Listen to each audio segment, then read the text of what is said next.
Moti i keq ka mbërthyer zonat malore të vendit ku janë rikthyer rreshtet e dëborës. Në Dibër, Kukës dhe Korç, trashësia e saj ka arritur mbi 10 cm në zona malore, teksa ka zbartur edhe qytetet. Në Peshkopi, trashësia e dëborës arrin në 10 cm dhe në disa zona mbi 800 metra nga niveli i detit arrin në 20 deri në 25 cm.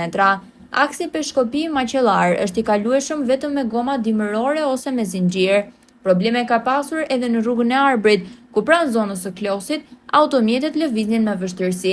Në Kukës, rreshtet e dëborës kanë shkaktuar probleme në akset rurale, ndërsa rruga e Kombit mbetet e aksesueshme me problematikë të lehtë vetëm në anën e Kosovës.